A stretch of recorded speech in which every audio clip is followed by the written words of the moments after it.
What's up, everybody? Today's species spotlight is on a species of snake that has been called the next big thing in the hobby for like 2 or 3 years at this point, maybe even longer. But I will give it a little bit of credence because of just how popular one of its closely related species is definitely getting in the hobby. Today we are talking about a South American tricolor hognose snake. Now, 2 things really quick right off the bat. Number 1, I apologize if the wind comes through on the audio. I'm going to try to isolate and mute it, but it is stupid windy this time of year in the area where I live. And then number 2, these are not my animals. It's a whole gray area with keeping this type of snake in the state of Colorado. All of the footage that you see here was taken out an out-of-state reptile show, and will likely be the case for a lot of the other rear-fanged or other more uncommon species that aren't really kept locally around here in the state of Colorado. So, the South American tricolored hognose snake looks very similar to that of our North American counterparts. The plains, the /western, the southern, the Mexican, the eastern. Those actually all belong to the same genus called Heterodon. However, the tricolored hoggies actually have an entirely separate genus, so a little bit further apart, and that is actually called Xenodon. Now, there are quite a few different subspecies and full species in that genus. However, for the most part, as far as I'm aware, we only get to deal with one in not only the States, but over in the UK, and obviously other European countries, and that is Xenodon pulcher. And that is basically just the South American tricolor hognose snake. I'm sure there are probably a couple other ones who don't have the more common names who also share that. Sometimes they're called the banded hognose snake. Now, these guys live in the Chaco area of South America, and so they're in the countries of like Bolivia, Paraguay, Argentina. Supposedly there's been a couple of sightings here and there in Brazil. If you look here at this iNaturalist map, you can see a lot of the areas where they're commonly found. The Chaco region is well known in South America for not being that dense Amazon rainforest. It's a little bit drier. It's actually a lot drier in general. It's a lot more subject to seasonal changes as far as temperature and humidity and precipitation levels, as well as that it's not super dense. It's much more sparse, drier, airier, looser soil. And that is actually where a lot of like the farming happens in South America, or like the cattle ranching in areas like that. And that is where the tricolored hognose snake resides. Now, obviously, not being exactly related to the Heterodon or the Western hognose snakes, the ones we're more familiar with, they're not exactly the same. However, they share quite a few physical attributes. Obviously, first and foremost, and most famous of which, is that upturned nose that they use to, just like their North American counterparts again, use to dig and move through the soil on the hunt for burrows, hiding away and looking for food. They're roughly the same size as a lot of the other ones. The eastern hognose get a little bit larger, or they can get a little bit larger. We're still looking at the average 1 to 2-ish foot range. Females obviously being larger, although they tend to not be as dynamic, where usually at mature size you can definitely see for sure just by like looking at a glance which is a male and a female. For like the westerns, the tricolors, they're a little bit closer together, but females were still usually a little bit larger, a little bit more stout than say like a king snake or a milk snake or a corn snake, but still relatively short. And then obviously those really beautiful banded colors that do not always have to be the same. There is quite a bit of aberration in them, just like in a lot of coral snakes and milk snakes as well. All of those coral snake mimics. There can be some that are very high black and low white, almost perfect little colors, aberrations of yellow, black, and red all throughout there. It's really cool. Now, these guys share very similar habitat to that of, like, say, the plains hognose / western hognose. I know I'm going to keep alluding that just because that's a lot more familiar species. They live in fairly airy, loose soil in sparse scrublands. However, they are usually found relatively near both temporary and permanent water sources. And that is because they share very similar prey as well as habitat. For the most part, their diet consists of amphibians, frogs, toads, tadpoles, froglets, toadlets, as well as small anoles, and sometimes small nesting bird hatchlings and bird eggs. Very few rodents. Similar to that diet of a lot of the hognose here in North America. A lot of them are amphibian and lizard-based, and that will come back in a little bit. So that kind of deals with kind of where they live naturally, right? But let's talk a little bit about keeping them. So obviously, they are rear fang venomous. It's relatively mild or considered mild, and it is not really deemed as medically significant. However, there is some anecdotal notes that say that it might be slightly more toxic than that of, like, say, the eastern hog or the western hognose snake. However, other than, say, like the boom slang and now the Barron's racer, there isn't a lot of concrete or hard evidence or research that's been done about the toxicity of rear fang snakes. Even the more popular ones like the hognose and the false water cobras. So essentially we're doing with kind of anecdotal stuff. However, the consensus does seem to be that any particular bad or severe envenomation is usually a result of either prolonged contact where that snake is just chewing on whatever it's got a hold of, or an allergic reaction to that. The animals here that I did actually get to play around with were incredibly squirmy, so you don't really get to see a whole lot of me holding that, but they are very, very unlikely to bite, and actually are probably closer in temperament to, say, like the giant hognose of Madagascar. And what I say with that is that all three of them, all the North Americans, the South Americans, and the Madagascars, different species and subspecies may have you, they all have very similar traits. They all are very vocal. They can be very huffy. They will all flatten out their necks in the place of kind of like a false cobra to make themselves look bigger and more intimidating. Sometimes you'll get a little bit of a tail waggle here and there. But the North American ones, those are the ones that are well known for the drama, the death pose, right? Where they're feigning death, they're playing possum.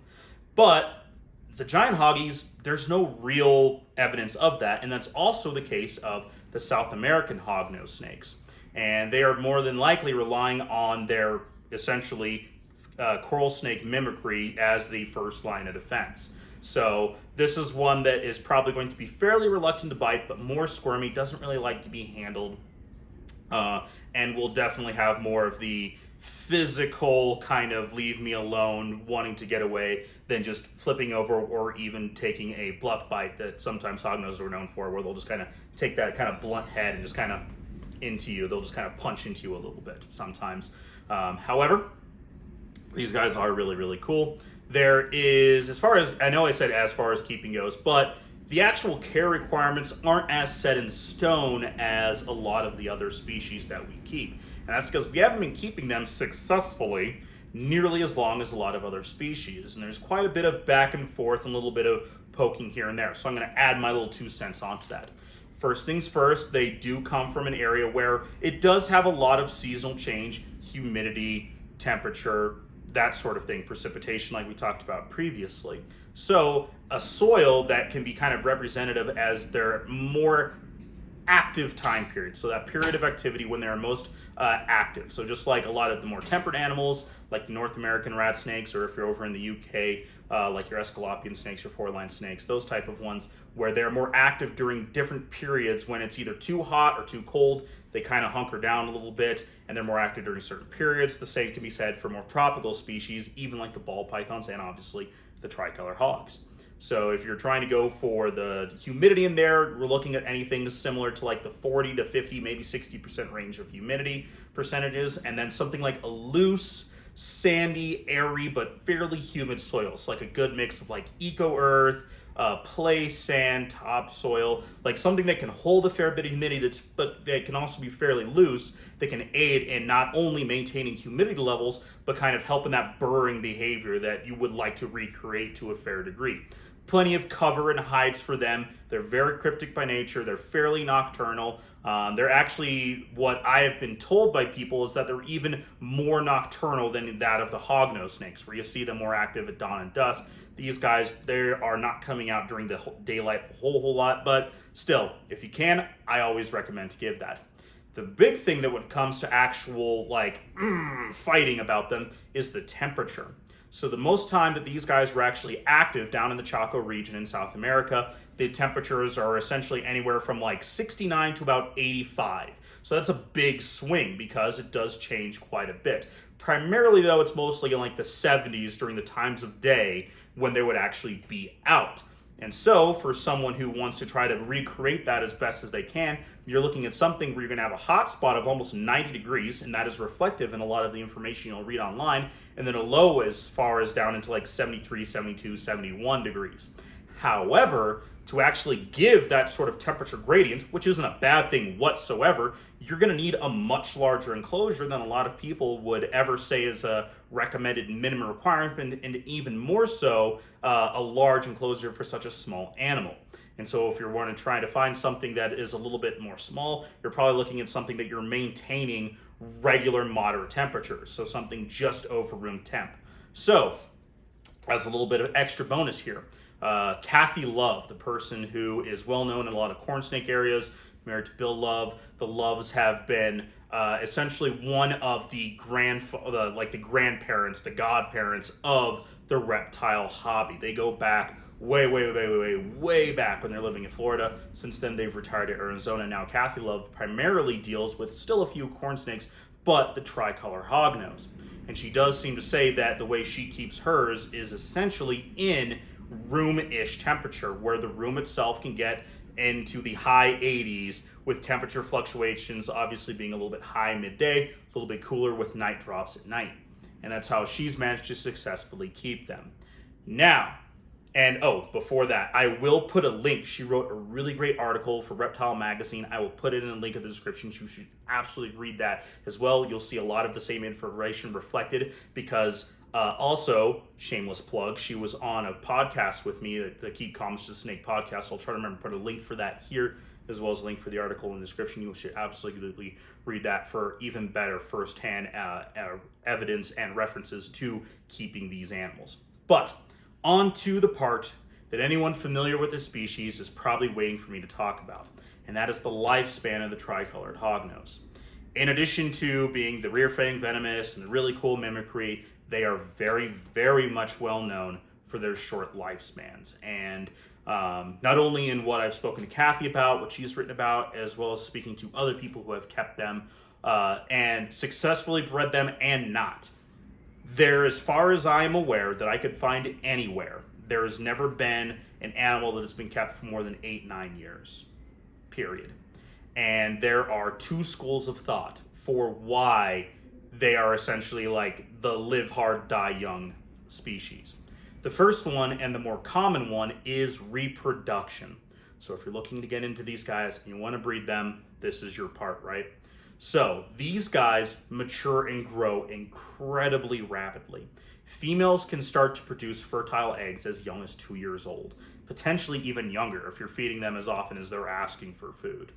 And once they hit that age, especially once they get another couple years onto their belts, they will produce anywhere from 2 to 4 clutches of viable eggs with almost identical clutch sizes, something like 9 to 16 eggs every single time until they go, essentially. So that puts a tremendous amount of stress on their bodies, which could very easily allude to that shorter lifespan. Heck, even the males that are dedicating that much time and energy into reproducing and breeding that often could also probably lead to that. So that's the more widely accepted theory. And there's another one that I think might be kind of a dual into this, where it's probably that first one, but I think a little bit this one too, and that is their diets. Remember we talked about earlier. So all hognose species of snakes, a little bit less so for the giant Madagascar ones, they're more generalists, but they are all amphibian and reptile eaters. That is really what they have evolved to eat. They can eat rodents. You can get them successfully onto rodents, but there is a lot of debate as to whether or not that's actually the best for them. So if you have an animal that likely has a very stressful reproductive cycle and not getting the food items that it's required for their evolutionary process, essentially, you might be dramatically diminishing that life expectancy. So if you have the ability to keep frog legs, although you want whole prey items, so just frog legs isn't enough. You can keep like green tree frogs or like leopard frogs and like keep them, and like you can freeze them when they're very small, or reptilinks or things like that, or like a small anole colony or morning geckos if you can catch them. That might be a healthier option for someone if they're really interested in this species, to try to see if they could actually maintain a longer lifespan of an animal, to see truly what they are, because even the wild documentation is very hit or miss about them. Long story short, this is a very, very cool species, very uncommon. I would say, other than like the Mexican hognose, probably the most difficult one to get a hold of, the most rare in the hobby, and a very, very cool and interesting one who, if you know how to keep the temperatures well enough, or if you have that large enough enclosure for that good temperature gradient of that higher warm spot and that cooler spot, this will be a very good animal for you to look into keeping if you're allowed to keep them where you are. Very, very cool, an amazing little animal, and one that I honestly wish I got to play with a little bit more than I had a chance to, but out-of-state show, going to be really busy. So hopefully you guys enjoyed today's video. Please check out the Keep Comments to the Snake podcast with Cackle Live on there. An incredibly great wealth of knowledge and source of information. Check out the playlist, Species Spotlight. There's a bunch of different ones on there. And yes, I am still planning on redoing a couple of those older ones. Rosy Boa people, stop yelling at me. But hopefully you guys did enjoy this video. Please like, subscribe, share with your friends, all that jazz. Hope you're having a great day, and we will check you next time.